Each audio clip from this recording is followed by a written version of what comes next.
says we're live. Wonderful. Thanks, everybody. Oh, Great. I'm looking forward to this talk. I titled it Cruelty and Obedience Conditioning in Rural Schools. Again, we have Liz, who is working in a school, who's been surprised, who's experiencing a lot of the kind of stuff that I experienced when I was growing up. So I've been feeling very validated talking to Liz. And then my good friend Deidre is here too to offer her insights. I'll let you guys introduce yourself. Go ahead. Why don't you start, Liz? Tell us the situation and we'll get into it. Hi, I'm Liz. I'm working as an English teacher for 11th graders in a small, very rural high school, a town of about 1,200 people. And I took this job as I worked in higher ed for many years, but as a humanities person in higher ed, that was hollowed out, is a way of putting it. And the humanities were basically almost eliminated from my institution. And as a person who, really can't survive on no income, Yeah. I went back to what I had done many, many years ago, which is teach high school. But it's just been such an overwhelming experience to see where it's kind of the ground floor of so much of what's going on in our wider culture is happening in this rural classroom and among these students and in this community. And so having a chance to talk about it, write about it, process it, is really one of the ways I'm getting through right now. So I appreciate this opportunity. Excellent. Deidre? Hi, I'm Deidre Keller, and I'm teaching law students. I'm in my 16th year of teaching law students. I've been doing that for quite some time. I am super excited to have this conversation because, as Walter knows, I spend a lot of my time thinking about teaching and how we can, develop teaching tactics that can help us to get to the better world we're all envisioning and hoping for. And I am very convinced at this point in my career that we have to go way upstream from where I teach to really be impactful. And so I'm excited to have this conversation with some folks who are, quite a bit upstream from me. Yeah. Yes. And I just want to say I have my camera off, so that nothing that I say can really talk to students or talk about this community. This is not particular to any one community. This is something that's happening and across the country, the things that I'm seeing. And so that's the reason why I don't have my camera on. More and more as I've been having these conversations, one of the key focal points has been the importance of the down ballot type offices, being involved in your local community. And it seems as if school boards is one of the critical places where white supremacy groups have tried to infiltrate our society. It's obvious that, if you come to somebody who's a fully formed adult with white supremacy conditioning, they're like, get out of here. But if you can leverage children and indoctrinate children before they've grown into themselves and they're told they must listen, they must be obedient. And it's like these groups know this, that's why they're very well organized. And that's how they do things like ban critical race theory and they ban books and they run. I've seen people in my community have run on the platform of I'm going to ban CRT. Even when you ask that guy, well, what is that? They aren't able to tell you. No Right? idea. Yeah. No idea. I literally did an interview a couple of years ago for the local public radio station because I'm in Florida, and that's not you can Google me, so that's not news to anyone. And so when the Stop Woke Act was pending at the legislature, Wow. I did. So at that time, I was an employee of the state of Florida, working for Florida A&M University, and I was asked, right, to come on the radio and explain what critical race theory is, and it's very clear that the people making these policies have no idea. They think literally that anything that has anything to do with race is critical race theory, Yeah. and that's not, to be clear, it's not a misunderstanding. Like, the people who have sort of pushed this this legislation and like this policy, know that that's what they're doing, right? They've Yeah. weaponized it. Yeah, deliberately. Yeah. Yes, Yep. absolutely. Liz, you wrote your story, or if I don't know, you have a comment on that, Liz, or is that something that you've encountered? Well, I mean, certainly anything to do with race is going to be Mhm. as critical race theory, but anything with the word critical is going to be interpreted as critical of, you know, white people instead of critical Ah, thinking, Yeah. right? So the idea of critical thinking, much like the idea of the liberal arts, that even those basic terms are not understood to Oh, it, right. That's critical very thought. true. And, so I mean, it's there's so many levels of trying to address before you can even get to the topic. yeah. Yeah. Well, so much of what's going on is because our side, like the side of reason, we have to just recognize they're not being intellectually honest. We have to stop pretending as if they have a viewpoint. Yeah, they're just saying anything. I'd read a story and it was a black teacher and she'd been accused of that. And she's like, I don't know what critical race. She was just like, I was just teaching the history. I don't know what critical race theory even is. I don't know what that is. And yes, they can make a enemy out of nothing. And then, yeah, Yeah. because they don't define it and we don't hold them to the standard of defining what they believe. And that's really kind of our mistake. And you see these rhetorical tactics among the right all the time where they just throw words at you. It's sort of like when they start like math, am I right? Like ha ha ha, who can do Uh-huh. math? Because they don't want you to sit and do the math and show the calculations that they're wrong. And they're like, well, actually, I'm a mathematician. Then they find some other term. So they just keep throwing out a term until you get one where you're an intellectually honest person and you say, actually, I don't know that term. The Mhm. right never does that. And they're like, well, this person doesn't know anything, and they just spin every argument dishonestly in that way. Yeah. Any thoughts on that, Deidre? Oh, yeah, that's I mean, so I was looking for the video where, Chris Rufo, who came up with this strategy, right, of weaponizing critical race theory. Incidentally, he ended up on a board of trustees for a Florida public university. So, Wow.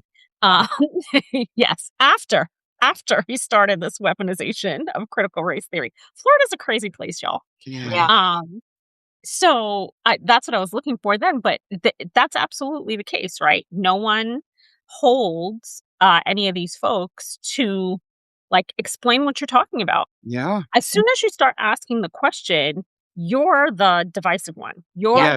You're playing the race card. You're doing identity politics, yeah. and You're being especially disrespectful. You're so disrespectful right. to asking it. And Yeah. especially if you are a racialized Black person, Right. right? Yes. Now you're aggressive, you're angry, you're right, like all of these things Mhm. that, I find particularly amusing because I'm all of 5'1". Yeah. So, you know. Yeah. Yeah. Liz, I want to talk about that article you published. And it was a heartbreaking article. And maybe I'll just let you talk about it a little bit. But these rural communities, and I grew up with it, where like the physical violence is just constant. And a lot of it starts in the home. You get abusive households. Mhm. But I'll just let you give you some background on that article. And then, Yeah, so I just put this up today, on my, Substack, which is called No Poets Society, and, it was something, sometimes I'm angry with the students. I have a piece a week or 2 ago about teaching Langston Hughes and, being told that there's something so horrendous about it, and then just sort of I mean, it's still, like, difficult to talk about how, Langston Hughes was talking about you all here in this room too. Um, so sometimes that makes me angry with my students, the interactions I have, but what I wrote about today was about a student. He is a small, slight build, quiet person. His desk is near my desk. He's in my first hour, and he's very tired every day, and he puts his head down and sleeps, and as a mother, I don't really have the heart to wake him up because he's tired.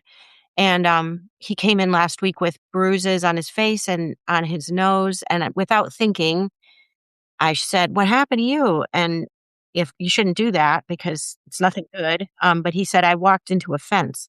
And then all the other guys started laughing. So it upset me. And so I went and talked to a couple of other staff, and they said, "Oh no, he's fine. He's an MMA cage fighter." I said, "What? He's a child." "No, he's an MMM cage fighter. That's really big around here. He's doing great. And there's the such and such cage fighting club or something downtown in this other town." And so I went online and I looked it up on Facebook and I found it right away. And there's my student in a cage with a literal cage with adults cheering on the outside and videos. And this child also has a brother in middle school who's part of this. And the father is posting all these videos saying, "This is war. This is war. When the Smith boys fight, look out. It's war." And as I looked at this site, I saw videos of girls. I saw videos of children crying, and on the website of this supposed gym, their mission is teaching good leadership and sportsmanship. So they just it's the upside down. They're using these terms, Yeah. and to me, it's just heartbreaking because, as I wrote in my piece, like this is a boy, and he deserves like what is he being given in terms of a view of what this world is? What about beauty? What about poetry? I just thought bird watching. We're in a rural place. Like why? But this is being given to him Yeah. and forming him. And he will be formed, and I can't stop it. I can offer some other things in the classroom, but it makes me feel like the forces that are forming him in another direction are very, very strong. Yeah. So, yeah, that's the story, really. Deidre, do you want to take the first response? Sure. I put a link to the piece in the chat for the benefit of everyone else. But I did read the piece. Walter was nice enough to send it to me before we talked, and it is heartbreaking in so many ways. I just the first thing that I thought reading it honestly was I was concerned for that child, of course, but also for you, Liz, right? Because we teach these kids, and y- you can tell in your piece how much you care Yeah, um, about that kid. And so people don't recognize the extent to which teaching is a caring profession, like social work is a caring profession, like right. being a physician is a caring profession, right? Those professions, they make demands of you. Mhm, Uh, that other kinds of professions, right? I imagine if I were an accountant, the demands on me would be a little different, right? And so mhm. I really thought about like, how are you maintaining your own mental health and wellness in this environment that is sort of, um, you know, making some pretty significant demands on your emotions and on your ability to show up for your students in an emotionally regulated way, you Yeah, know? I appreciate that. It is a caring profession. You can't help yourself if you're around children to begin to love those children, Mhm. no matter who they are, and it's you don't I'm a mother, but it's not about that. It's about being a person. And so, yes, it is so sad. And then there are always certain of them that kind of you don't know why, but they touch you a little bit more. And this is one of them. Mm. And he does not I was surprised to hear this about him that he was a cage fighter because I would have not have picked him as out from my roster as one of your students in this class. It would have been the last one I thought of. So it even hit me on that because he seems like a gentle person to me, and they don't all. So it's really difficult. I have support in my home, with my partner. I have a rich life of friends. I have people who know that I'm doing this, and the weather is getting better, so I have a long commute, so I'm stopping on my way home and taking a walk myself. I pass this rural nature center, and I pull in there before I go home and walk for a bit because it's true that you have to, and I appreciate you, acknowledging that because whether at the college level or You must be. wherever oh, sure, her camera went off. Whatever level you teach, whether it's law school or kindergarten or 11th grade or something else, Yeah. you do start to love those students. Of course, I mean that in the human sense of just caring for them and, wanting what's best for them. And MMA cage fighting is not the best for anybody. Yeah. It's not Yeah. good for people to do that.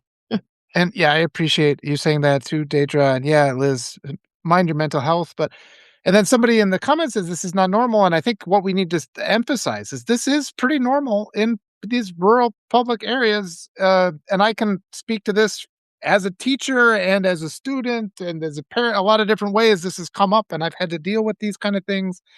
And it's the hard part, I think, is especially when you're from the teacher angle, you just can't get through. I mean, the hardest thing about being a teacher is the students you just never can reach. You get the whole year and you try, and they don't trust you. But people that are in abusive situations, you can't even convince them that they're being abused. And I'm sure the situation here is this boy has probably got a lot of pressure. It's like, this is what I expect from a man in my family. So it's Mhm, just never really entering his mind the question, do I even want to go and get beat to hell in this cage? And it's these are children, and we see so often among the right this idea of reclassifying children as property. It's an ongoing thing with them. mhm, And the way kids get fed into hay balers and stuff on farms in rural areas is outside of the public conversation a lot. People, they had that parents' parental bill of rights. And I went and talked at the local school meeting about that. And I said, well, what about a student's bill of rights? Because if a kid's getting abused, it's most likely from his parents. That's mhm. one of the primary things, or a member of his family. And of course, the room goes silent because this isn't part of the national dialogue. And No, that's really what we're trying to create in this space is making that part of the people reckon it because we walk by these things too often. And these kids who are abused here, they grow up and they elect, predators into the highest offices of the land. So that's the pipeline. I'll let you guys respond. yes, but it is, I mean, it is happening in this family, it's happening in this school, it's happening in this community, but it's also, if you look at the image that I included, it there's a baby onesie, Mhm. kid fighting baby onesie for boys. It's an image from Walmart is selling newborn cage fighting baby boy onesies. So, in what in in what somebody's in the chat, this isn't normal. Well, why would it be normal if you're being sold these things? And of course, our town has a Walmart, and so the babies are probably being put in these. I don't, Yeah.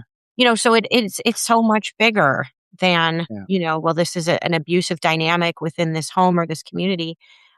You shouldn't dress your baby boys in cage fighting onesies either. You Right. I wanna mention that that Oh, person who left that comment was being kind. They're saying, "Yeah, this is," but I yeah, just wanted to emphasize that. yeah, Yeah, I it is a know, and they're being kind because it's so sad, but it's like, yeah, yeah, yeah. where are the little boys deserve beautiful, bright colored They don't ones have that option, yeah. things. They don't need to be put at birth in cage fighting themed onesies, but they are. And Right, so and along these same lines, the thing that I thought about when I read your piece, Liz, was this plan for the UCF. Is it UCF or UFC fight? UFC. MMA, isn't it? Mhm. MMA. Oh, No, no, UFC has the Ultimate Cage Fighting, yes, UCF? that's planned for a celebration of the 250th anniversary of the country. They're doing this on the White House lawn. Is this news to y'all? No, I'd heard something of that, yeah, but no, I mentioned Donald Trump briefly in the post, but, yeah, he loves this, and Yeah, and also so he's putting this on the White House lawn and on the on his national birthday, on his 80th birthday. on his birthday, which you is should jump in the cage, yeah, that would be it's always somebody else, isn't it? Some also innocent kid. Yeah. Kash Patel is having MMA fighters train our FBI agents Yeah. now. Yes. So it's not normal, it's normalized, Yeah, that's and what we meant to say, yeah. it's being normalized, more and more, right? And Right. sort of at the on the largest stages in the country. And Yeah. so the psychology of it is really, I mean, it gets back to the thing you're always talking about, Walter, about indoctrination, right? And how these are not isolated Mhm. things. Like the culture is being indoctrinated into this sort of might is right mentality that is really disturbing. And we see it in kind of the way that Trump talks about the war in Iran, right? Like the way that he is interacting with uh, a supposed NATO allies, saying things like, well, if you want the Strait of Hormuz open, come over here and take it. Like, it's really gross. Yeah. It is And really gross, and I'm sorry to interrupt you, but the name of the war is Epic Fury. Does that not Yeah. sound like a cage fighting match? it does. Does that not sound like Absolutely. that's violence, right? So Epic Fury, well, fury is not a virtue, right? We used to have enduring freedom. Well, there's a problem with branding wars, right? Enduring freedom or epic fury, but freedom is a value and a virtue, and endurance is also, and epic fury is not. It sounds Mhm. like a small town cage fight, and it's like you're absolutely right to link the war rhetoric to this. It's all connected. Yeah. The bro culture, the toxic, patriarchy, it makes me think I had a cousin and his family was yeah, the only thing they ever talked about was who they could whip, you know? "I could whip this guy in a fight." That was the phrase they used for that was the phrase they used for just a fight, but I suppose it has connotations that that go back. Yeah, so that's what they Yeah. would say, "I'd whip you," and that's what they would speak all the time, and, he would s one of the he told me a story once, and he told me this story when he was, 50 years old, 45, and he said he was growing up and, that was I could beat this guy, and his dad always would say, "If somebody takes your toys, you attack them," and when he was very, very young like 9 or so, somebody took his truck for the first time, and he's just like, "Oh, this is what they were like kids playing, like somebody took his truck, and he was like, "Oh, this is what they told me to do," and he attacked the other kid, and he beat him, and, and his dad got mad, and he was punished, and he told me this story when he was, in his 40s, and you could still see the hurt in his eyes because all we ever talked about was, hurting other people around us, and he's like, "And then I did what I thought I was supposed to do, and I got punished." And I Mhm. just think that culture is I don't know, it is heartbreaking, of Right. course, but he's a hardcore MAGA guy now, and it's just sorta like, I don't know how to reach them, I don't know what to do. So, your thoughts? Yeah, I mean, that's how I feel too, like, what kinds of problem solving is this child being taught? What way of interacting with other people? When he sees somebody, then that's a person, is he going to be able to beat them up or not? That's all yeah, that's all they see. Sure, that's dominance as the Yep. only type of encounter you can have. And Absolutely. And that's this is all, I mean, that's what it is, right? This is the first thing I'll say about this is like this indoctrination breaks people. Like, Mhm, I'm not surprised that your cousin is a hardcore MAGA, right? Like, that is the logical outcome of indoctrinating children in this way. mhm, Um, and the saddest part to me about your piece, Liz, was the extent to which his father is the right. seems to be the driving force here, right? Yes. And that to me is just it's abusive. Mhm, It is one thing to permit your children to do something like this, which I'm the mother of 5 sons. One of those boys played football, and that was many years ago. Um, and I wouldn't let any of them play football now, knowing what we know today about uh Concussion. critical brain trauma. No way would I let any of them play. yeah. And, I have a 13-year-old son who gets on me about this all the time, and it's like, "Mom, really?" And I'm like, "Absolutely not. Your Well, brain right. cannot be replaced," right? Somebody commented on the piece about that and said that that was a fight they got in with their Mhm. ex-husband about their son playing full contact pee wee football. Mhm, And I said, I'm divorced. That was in my divorce decree. They will not play. And because I knew my ex-husband, who was Mm. would have wanted them to do it, and in fact did want them to do it because he got a lot of his own sort of like status from them mhm. as Yep. men and soon to be men. And I was like, it's not happening. And they played tennis, much Yeah. tennis and volleyball is what they actually played. And so that I wasn't doing that. But football is, see, MMA is kind of like lower class, right? And football is Mhm. respectable. And class is a part of this too. And but Mm. that the violence and the risk to children is real in both cases. Something Deidre said again too, and I think we just need to normalize the conservative culture is abuse. I mean, it is an abuse culture, and eh, everybody when they're like, "You have to understand where they're coming from." I've seen it, the lengths these kids will go to, and the thing about that authoritarian, like the guy in the White House, he'll make a bunch of promises, he'll act as if all you have to do is earn his praise and then you are somehow justified. He's never giving it.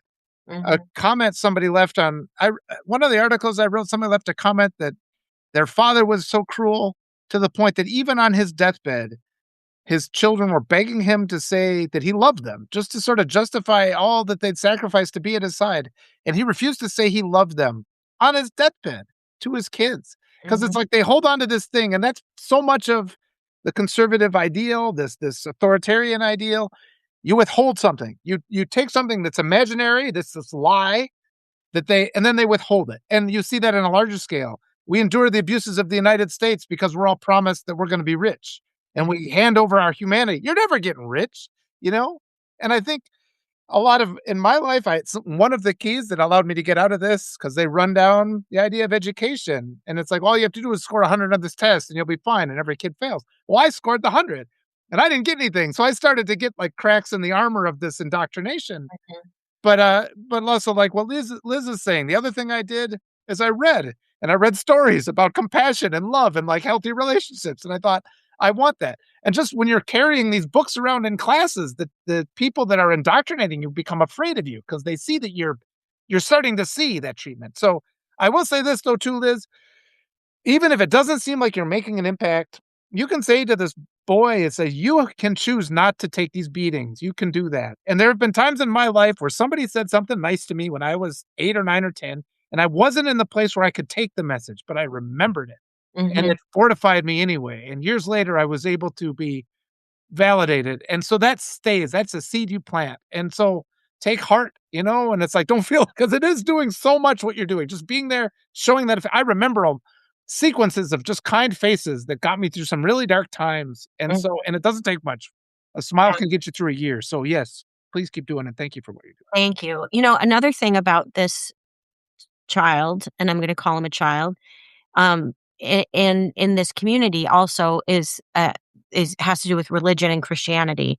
And so this child wears the same couple of hoodies every day, and they have this sort of image of Jesus on the cross on the back. They're from a church. So there's like this kind of like Yeah. like extreme bodily suffering of Ugh. way of understanding Jesus that is also part of this. And I wouldn't doubt, these are personal things. I don't know this child, I don't, but like, this is also a family that would consider itself very religious and Christian too. And there's a form of Christianity that is part of this violence that's definitely at work, you know. Yeah.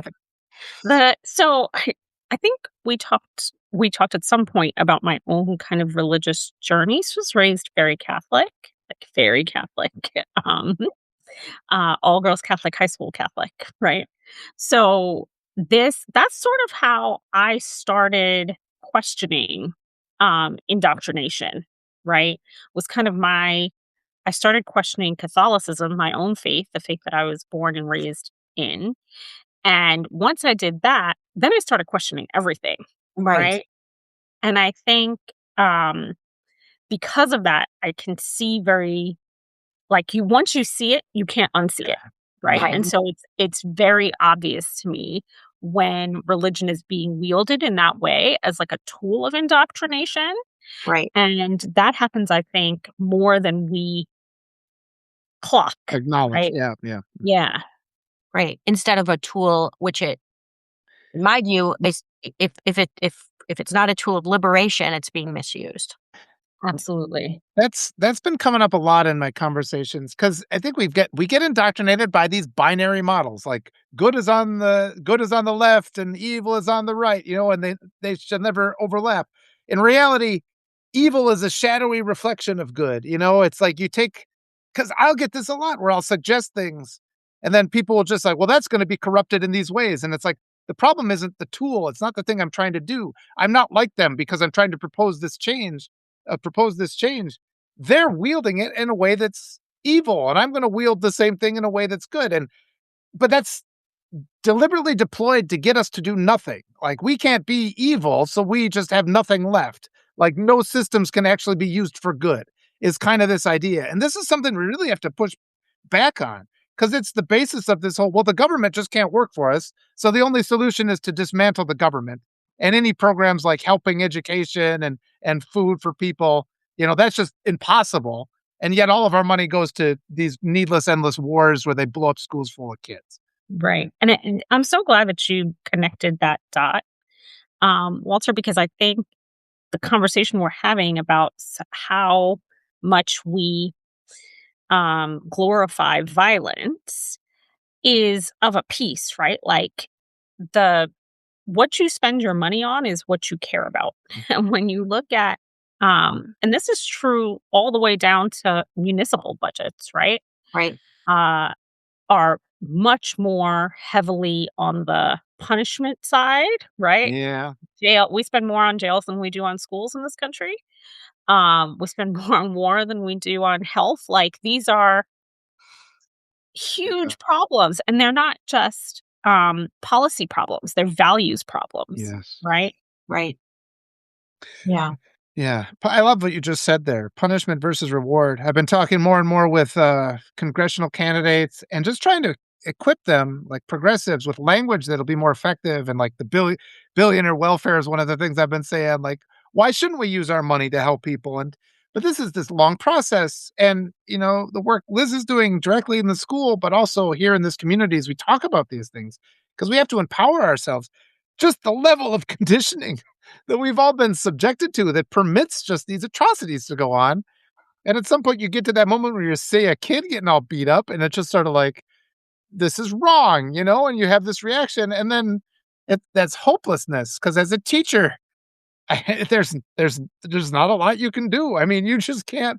Sometimes you want to get involved, but it takes so long to just establish that trust, especially when it's family and Mhm. those hierarchical models with the authoritarian patriarch. Right. It's hard to do much about that. Yeah. This isn't like a back alley fight. Yeah. It's actually sanctioned. It's in a place that's in the middle of town, and Yeah. it's a gym. It's a place where kids are getting healthy and getting fit and learning sportsmanship, so to come and say this is actually abusing children, there's no framework to back up that personal opinion. It's what it will come across like a crazy opinion. And because the infrastructure of this abuse is Yeah. so robust. Yeah. Well, we've talked before about unhealthy sports, and Daedра's mentioned it, and it's just like, and I've seen it too, and I've always been really careful. But even like a basketball game, if you don't have good refs there, that can become brutal. And if the kid's like, I don't want to do this anymore, I mean, it is abuse if the child isn't empowered enough to say that's not what he wants to do. And it could be tennis. If you force a kid to play tennis as he doesn't want to do it, that too, then, it's like they have to be able to say, I don't want this. This makes me miserable. And Mhm. we don't give our kids that power. So I guess, but what you're saying is because they do hide the abuse by making it like, oh, see, it's this a thing, and we've got refs, and it's this normal thing, and it's this gym, it's this facility we spent all this taxpayer money to build, where we send our then kids to go get beat up. And it's all hidden. All these structures of abuse are kind of hidden. What Yeah. what are your thoughts, Daedra? Oh, I was gonna Oh, say, okay. sorry, I I caught you doing something else. dude, you caught me doing something else. My husband is texting me to call him, so, but I will call him in a second. I was gonna say that the abuse question is such a, so Tricky. it's Child Abuse Awareness Month this month, Oh, Oh, which thank I only goodness. know oh, because okay. I only know that because I follow Stacey Patton, Mhm. whose whole scholarly life is dedicated to, uh, basically, getting rid of the idea that you can spank your children without being abusive, that corporal punishment is ever appropriate. And she this is like her thing, right? And so she's posting about the psychological and Yeah. physiological effects of abuse. And I think that's why it really struck me, the way that you described the interaction between this kid and his dad Mhm. really struck me, because to me, the hyping, like the cheering along of this thing, that is itself coercive, Yes. right? Um, and that to me, like, I just was like, how does this kid get out of this? Mhm. Yeah. Like, it's hard to imagine, right, how he would find, um, the courage to say to his father, I "I don't don't want wanna do that." I don't want to yeah. And his younger brother's involved, and so I'm sure as also a mother of sons, the little one looks up to the older one likes to be looked up to and wants to, there's all of those dynamics. We've got a father and two sons involved. And how would you say, I actually don't like getting kicked in the face. I- Yeah. I think a critical thing to emphasize is within these conservative systems, love is conditional. And I mean, we know that the among homeless children, the LGBTQ plus community is overrepresented Mhm, because conservative families kick their kids out of the house.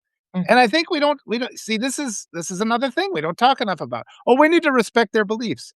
Their beliefs are child abuse. They are normalized. Their belief set is child abuse. If you have conditional love, because I grew up with that too. And it's just sort of like, unless you maintain this certain set, you are going to be exiled from the family and out on your own. And that's that. And then they kind of coerce you into doing things you don't want to do.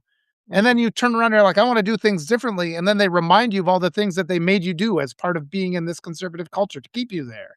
mhm. So, I mean, it's just these levels. And I mean, we have a white supremacy nation that spends all our resources murdering the whole rest of the world, $1 trillion a year on the military, and it's just like you stack upon it. We allow and I always say it, school shootings are white supremacy acts of terrorism. They're always white supremacy kids, indoctrinated kids. The media just doesn't cover it. We allow it. We allow people to stomp into schools and shoot our children. That's the United States of America. And how does that happen? And it's all these things. Yeah, we don't the word wasn't normal, but it's normalized or it's tolerated. And then we just don't even have I mean, so again, thank you, Liz, and thank you, Deidre, for having this conversation. I mean, this is just so important. We just don't have these conversations in our society. We have to be willing to use these terms, give our children the agency to not have to endure abuse so that they are stuck chasing the approval of some cruel authoritarian patriarch who's never going to get it. Because Right, that's what's in the White House too, right? right, right. Yeah, and it another thing, just to go back to what you said about this being a helping profession, Deidre, is it's also lonely. Yeah, it is. I'm the only grown up, and class after class, 25, 30 come in and out, and I'm alone in there without another person like either of you to say, "Did you just hear that?" Yeah. And as I said in the first time we talked, Walter, the faculty, I don't have like-minded colleagues. Um, the people Yeah. many people who teach at that school went to that school. Um, and there are multiple generations of people in that school working there. And so, and it's not just that, but, the school is not a separate island outside of the community. It is the community. And so to have a conversation like this, I don't have anyone there to have it with. So it's really great to be able to have it with you and the people that are listening. And like I said, I have other people in my life, so that's good. But on those days, they're very long and very lonely. Hmm. Like, so I appreciate this platform. Yeah. Thank you so Yeah. much, Liz. Deidre, do you have Yeah. a No, I mean, I'm grateful that, Walter provides this platform and we can have these conversations here, like, I think for anyone teaching literally at any level, in this environment, it's really hard, Yeah. right? I don't know anyone who's teaching right now who is like this job is easy, right? Like it's Yeah. just not. And it doesn't matter kind of where in the like K to 12 system or higher ed you're teaching, it's all really hard and isolating, right? And part of that is the like just intense scrutiny that has been put Yeah. on educators and education. And that is in direct, I mean, that is, it's part of the project, right? Part of this indoctrination project is gutting the humanities, is, these sort of, I know you've talked about this before, Liz, about the formulaic curriculum, right? Mhm. All of these things are designed to make it easier to indoctrinate people, Mhm. essentially. Mhm. Because we're educators and we're sort of now like this political hot potato. Mhm. uh, and I say now, I mean, that's been true for 40 years, right? Like education has been, or maybe longer. I mean, it may be the focus on education and on divesting from education has been going on at least since Brown versus Yeah. Board of Education, right? So we can talk about what white supremacy has to do with with the focus on education. It's quite a bit. But the other thing that I think we're sort of mentioning without really diving into is how much patriarchy is at the center of this story, Mhm. right? Mhm. This story about the glorification of violence, about um, indoctrinating uh, kids into these very like weird Mhm. what it means to be a man, and right, the Yeah. quote that you gave about how the dad described his son's fight as a war, right? Like all of that is toxic masculinity at its sort of apex, you Right. know? Right. Yeah, absolutely. It is, and you see that on at every level in the school. I have spoke last time about the boys that were throwing things at me, and you know the the football coach, who is a nice person, he said, "Let me know which of the boys in your class, who's on my team. I'll make sure that they don't get to be captain, and then the ones that wanted to be football captain stop throwing things at me." But in a way, that's still the patriarchy. Yeah. Yeah. You shouldn't throw things at me, not because your football coach isn't going to let you try out for captain, but because it's wrong to throw things at another person. It's dehumanizing. It's disrespectful. It's dangerous. It's Yeah. wrong. You know, and that it's coming from the patriarchy, but the only way that it's relieved, right? My disrespect in the classroom is also through the patriarchy and through the respect of a Yeah. football coach, which isn't offered to me. You know, Eh, it makes me think too, there's always that emphasis on competition versus cooperation. Like and you can't even hardly get a conversation started about, let's just do cooperation. I brought it up and, it's just like, it's a basketball team, but you have to cooperate within the team in order to compete. So it's like they just disregard the value of lifting each other up. But I wrote an article recently about it, like, my enduring memory from when I was really young and growing up within that, like, it's like growing up in a dystopian world, where you're just like, "This isn't right, but I just have to survive right now." And my enduring memory was just the loneliness. You are just so lonely. mm, And I know that's people that are told they have to compete, they have to dominate in all things. They're gonna be lonely because 'cause they're gonna push everybody away if they are winning, and if they aren't winning, they're gonna cheat, so it looks like they're winning. And y just that understanding of I think that's the root cause of so many things that happen today, and we've talked about this before with, I think Daedra, you just can't have a healthy relationship if you wanna dominate in everything in your life. mhm, And yet, even saying that, like, I got this list of, like, the 100 greatest books ever written. I was reading these books, and I was just walking around reading them, and it's like, once you actually experience, like, a real connection, like a real human connection with somebody, you are able to break away from that toxic conditioning, but even then, it takes a long time, and even now, I'm finding just kind of conditioned things in my thinking that I still have to remove because it's that spider web that they get into your mind. So it's an ongoing process, and it's more than just growth and development as a human being. Americans have to shake off this, toxic patriarchy that we're all indoctrinated to believe is the only way. And the amount of energy they can put in to prevent us from seeing other possibilities, like the amount of resources that are wasted to keep us within this cage, where we don't get to experience what we should be able to get, and their willingness to just dismantle education as a concept and burn all the books and not have people learn how to paint and not give us through economic terrorism, they prevent us from having time to express ourselves or to think or to engage in art or like you said, to go out and look at the birds or just do something that doesn't entail either getting hit or hitting somebody else. Right. It's just stunning, really, when you think of it. And that's kind of thinking about that is it's what gives me hope that we can fix this because nobody wants this. It's just a matter of us talking about it. Yeah. Yeah.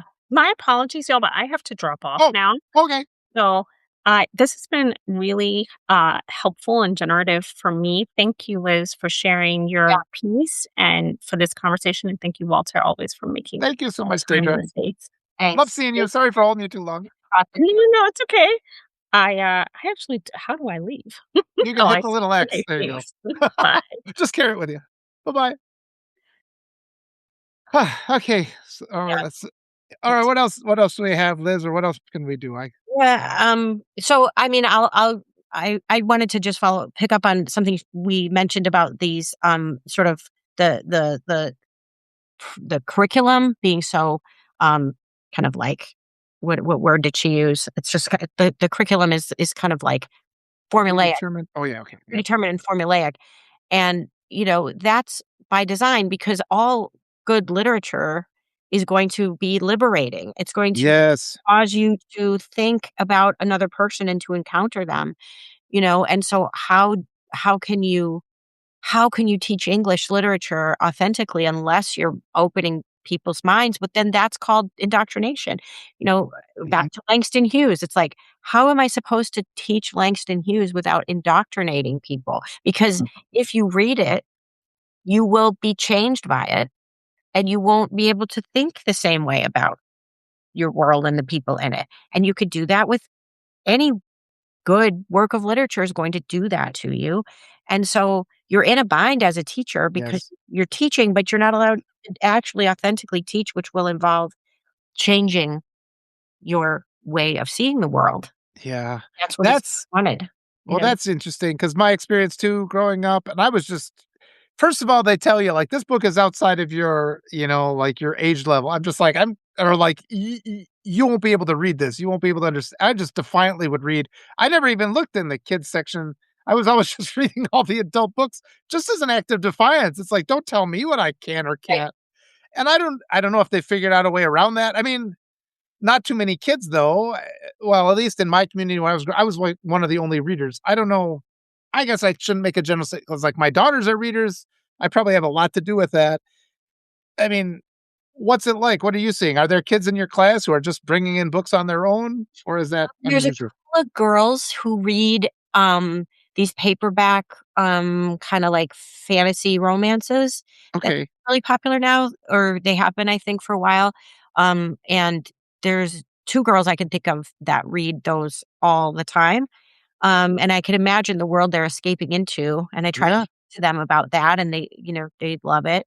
But I haven't seen any boys read anything.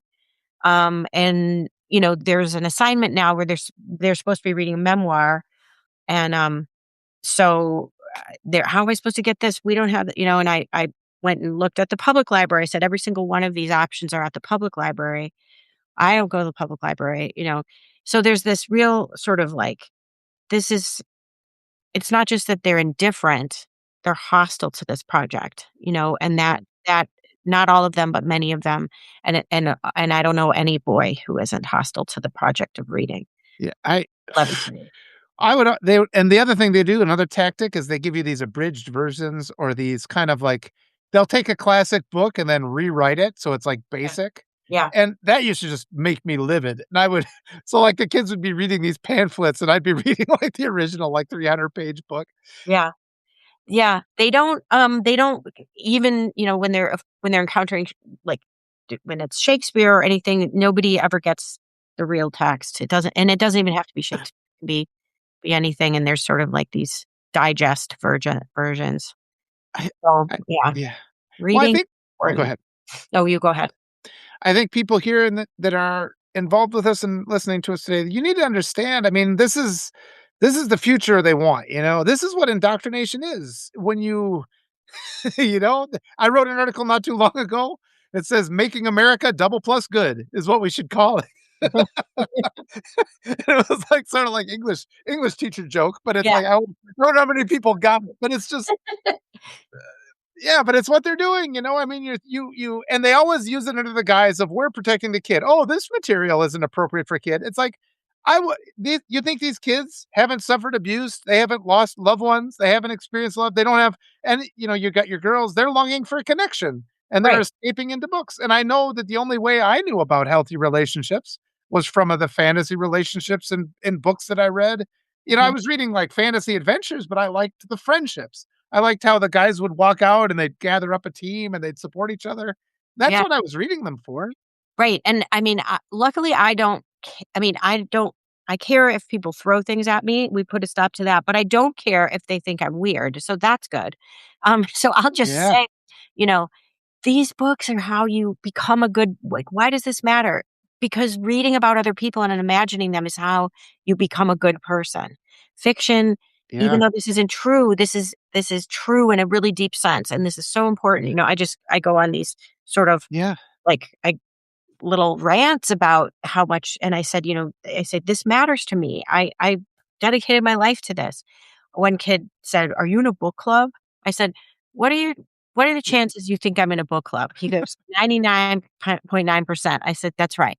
I've yeah, had the same book club for 20 years with my friends, and we yeah, meet every month and we read, and I read all the time, and I love to read, and this is why I love to read, because it helps me to understand people that are different from me, and it helps you to imagine the world." And I yeah, just say all this stuff, and who knows? But maybe some of it'll stick. yeah. Well, and the trick to abusing people is to trick them into thinking they're not being abused. I mean, Right. and that's what we got. I mean, and I know, and for years and years, like that kid, you wouldn't be able to convince him he was being abused. It's like you're all beat up. You probably got a concussion. You got bruises all over. You don't think this is abuse? You And have he'd probably get angry. I mean, so you can't even say that. right, you have bruises all over your face and cuts You can't across sleep. You your can't nose. get an education. You're Yeah, tired because you're I don't know what you're doing, but you're not getting enough sleep and you're all beat up. And why is that? You're just a child, you and know? and in our current reality, you are more likely to face consequences for saying that than, that kid's parents are for putting him in the cage. Right. So, His father is if you is going to be understood as an involved, active dad. oh, yeah. He probably has got yeah, and he puts it on social media, so that's how you know. Right. He probably sees him once a month for that. He takes 200 pictures and Exactly. you see that all the time. They're not involved. I'll tell you one thing just to maybe brighten you up. And my eldest is a sophomore in high school, and she still lets me read to her at night. My 2 Oh, daughters do.